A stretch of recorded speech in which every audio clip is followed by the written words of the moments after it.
મા દશામાં વ્રતની વિધિ. દશામાનું વ્રત અષાઢ વદ અમાસથી શરૂ થાય છે. પ્રાતઃકાળે સ્નાન કરી ધૂપ દીવો કરી શ્રદ્ધાપૂર્વક દશામાની કથા સાંભળવી. 10 દિવસ સુધી નકોરડા ઉપવાસ કરવા. માટીની સાંઢણી બનાવવી, તેનું પૂજન કરવું. 10મે દિવસે એ સાંઢણીને નદીમાં પધરાવવી. 5મા વર્ષે વ્રતનું ઉજવણું કરવું. યથાશક્તિ સોનું, ચાંદી કે પંચધાતુની સાંઢણી બનાવરાવવી. બ્રાહ્મણને દાનમાં આપવી. વસ્ત્રદાન કરવું. દક્ષિણા આપવી. ભક્તિભાવપૂર્વક દશામાનું વ્રત કરનારની સુખ શાંતિ અને સમૃદ્ધિ જળવાઈ રહે છે. સુવર્ણપુર નગરીમાં અભયસેન નામે ઘણો જ ગર્વિષ્ઠ રાજા રાજ કરતો હતો. નગરની સમૃદ્ધિનો પાર ન હતો. રાજાની ગુણિયલ, સંસ્કારી અને અતિ સુશીલ તથા રૂપવતી રાણીનું નામ અનંગસેના હતું. રાણી ઘણી જ નમ્ર અને ધર્મિષ્ઠ હતી. એ ઘણીવાર રાજાને અહંકાર ન કરવા સમજાવતી, પણ રાજા એની વાત કદી ન સાંભળતો. એક દિવસ રાજમહેલના ઝરૂખે બેઠેલી રાણી નદીના કિનારે સ્ત્રીઓને વ્રત કરતી જોઈ. તેથી રાણીને કુતૂહલવશ થઈ તરત જ દાસીને આજ્ઞા આપી કે નદી કિનારે 16 શણગાર સજીને ટોળે બેસેલી સ્ત્રીઓ શું કરે છે એ જાણી લાવ. દાસી દોડતી સ્ત્રીઓ પાસે ગઈ અને પૂછવા લાગી કે તમે બધા શું કરો છો? ત્યારે એક સ્ત્રીએ જવાબ આપતા કહ્યું, અમે દશામાનું વ્રત કરીએ છીએ.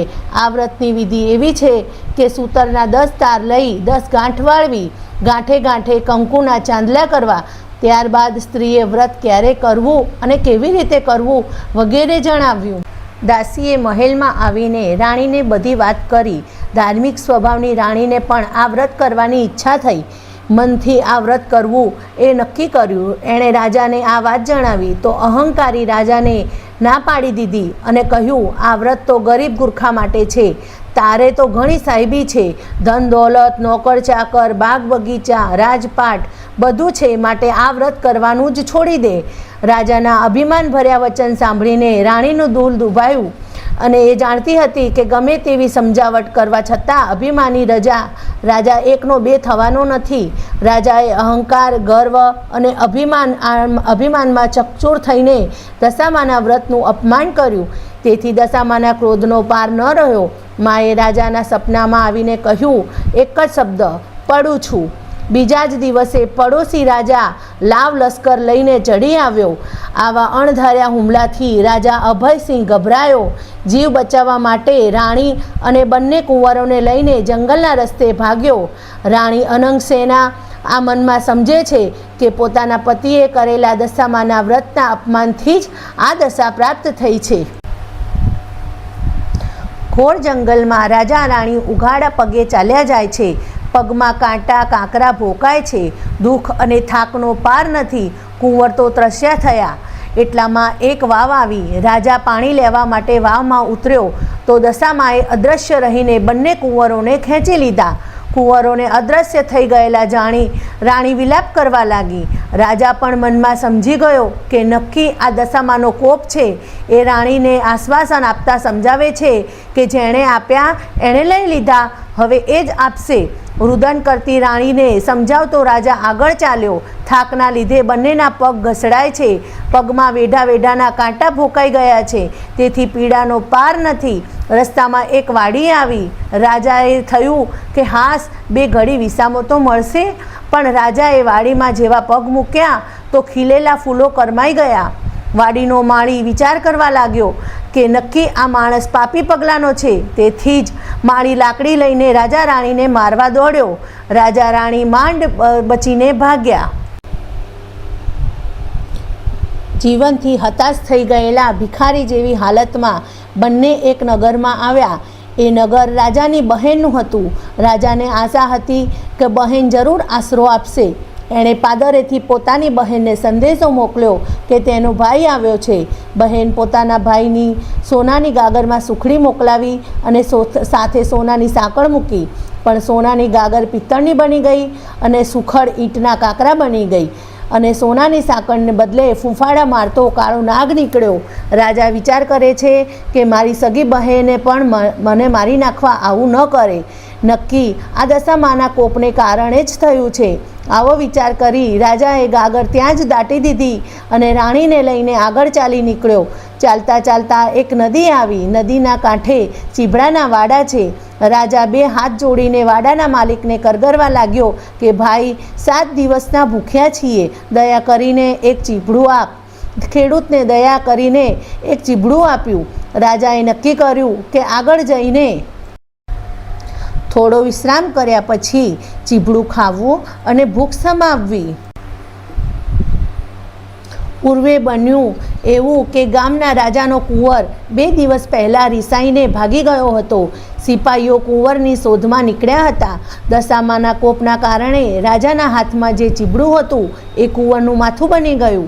આ માથા ઉપર નજર પડતા જ સિપાહીઓએ દોડીને રાજા અભયસેનને પકડી લીધો. દોરડાથી બાંધીને લાતો મારતા મારતા નગરમાં લઈ ગયા.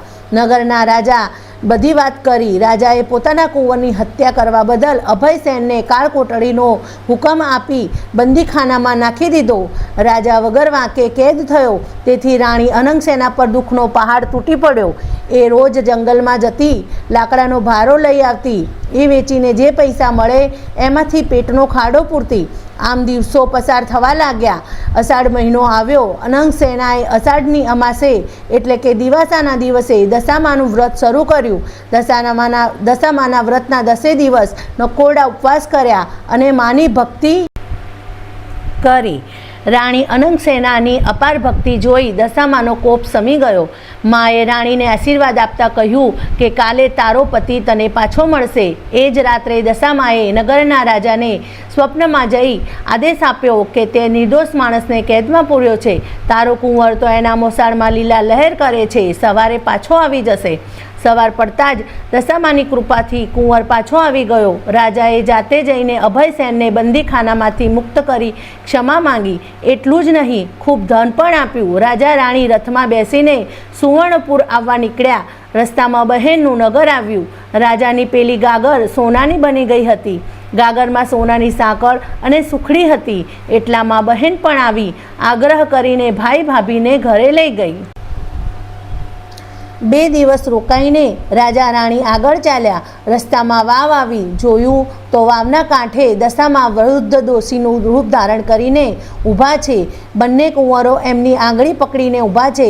રાજા રાણી તરત જ માતાજીને ઓળખી ગયા અને લાકડીની જેમ માના પગમાં પડ્યા. દશામાએ અસલ સ્વરૂપમાં આવી દર્શન આપતા કહ્યું, હે રાજા, તે અભિમાનમાં આવીને મારા વ્રતનું અપમાન કર્યું હતું. તેથી હું તારા પર કૃપાયમાન થઈ હતી. પણ હવે તારો ગર્વ ઓગળી ગયો છે. વળી તારી રાણીએ ભાવથી મારું વ્રત કર્યું છે. તેથી હું પ્રસન્ન થઈ છું. તારું રાજ તને પાછું મળી જશે. માં કરતો રાજા અભયસેન દશામાના પગમાં આડોટી પડ્યો અને બોલ્યો, માં, હે માં, કળયુગમાં તારી કારમી કસોટીમાંથી કોઈ પાર નહીં ઉતરી શકે, માટે આવો કોપ કદી ન કરશો. દશામાં મીઠું મધુર હાસ્ય વેરતા બોલ્યા, તારી વાત હું કબૂલ કરું છું. કળયુગમાં જે કોઈ મારી કથા સાંભળશે કે સંભળાવશે તેની દશા સદા સારી રહેશે. આમ કહી દશામાં અદૃશ્ય થઈ ગયા. રાજા રાણી બંને કુંવરો સાથે પોતાના રાજ્યમાં આવ્યા. અભયસેનના સેનાપતિ પડોશી રાજાને હરાવીને રાજ પાછું મેળવ્યું હતું. રાજા રાણી આનંદપૂર્વક દિવસો પસાર કરવા લાગ્યા. હે દશામાં, જેવા તમે રાજા રાણીને ફળ્યા તેવા વ્રત કરનાર સર્વને ફળજો. જય દશામાં.